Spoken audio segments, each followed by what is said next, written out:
Bonjour tout le monde, dans cette vidéo on va parler de les composantes d'un ordinateur. Alors on va commencer par la carte mère.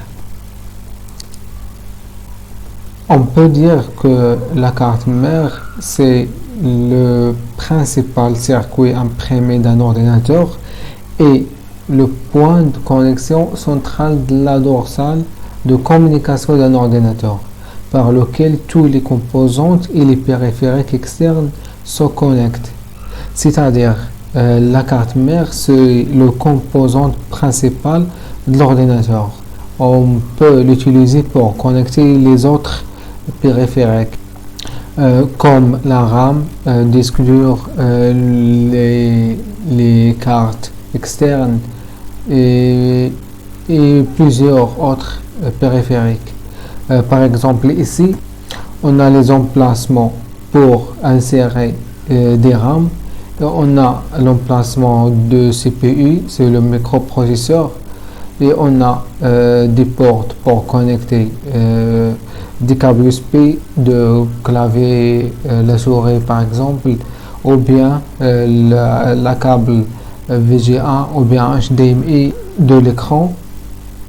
Et on peut aussi connecter le haut-parleur.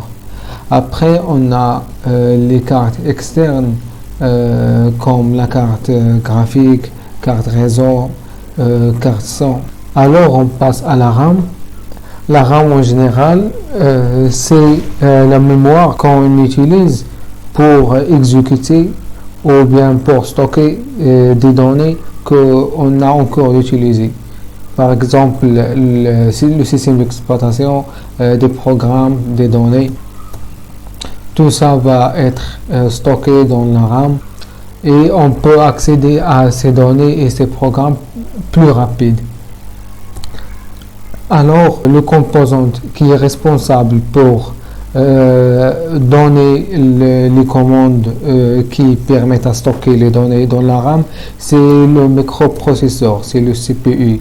Alors, on peut dire qu'il y a des données qui allaient de la RAM à CPU et vice-versa, du CPU à la RAM.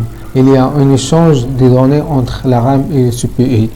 Et on peut aussi dire que le CPU, c'est le serveur de l'ordinateur. S'il n'y a pas d'un microprocesseur, l'ordinateur ne peut pas fonctionner. Car ils permettent de calculer des tâches ou bien la tâche difficile en quelques secondes et il peut aussi exécuter les instructions d'un programme. Si on retourne à le schéma ou bien la schéma précédente, on peut ajouter un autre élément ici et cet élément est le disque dur qui permet de stocker les données. Alors ces données vont être copier ou bien sauvegarder de la RAM à le disque dur, ou bien l'inverse. On peut ouvrir quelques fichiers dans le disque dur et ces fichiers vont être ouverts dans la RAM. Et ces commandes sauvegarder ou bien d'ouvrir arrivent de le microprocesseur. Alors le microprocesseur, c'est le responsable de les commandes. Le disque dur peut être soit SSD, soit HDD. Alors, il y a deux types de disques, l'HDD et SSD. La différence entre les deux, c'est que les caractéristiques du SSD sont beaucoup plus rapides, c'est-à-dire la vitesse de SSD est plus grande que celui de HDD.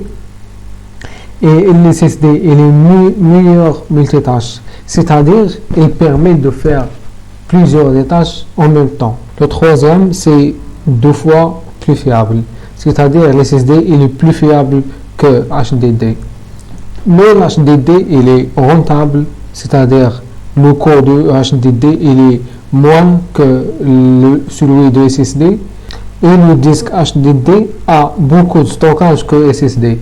Et c'est ça la différence entre SSD et HDD.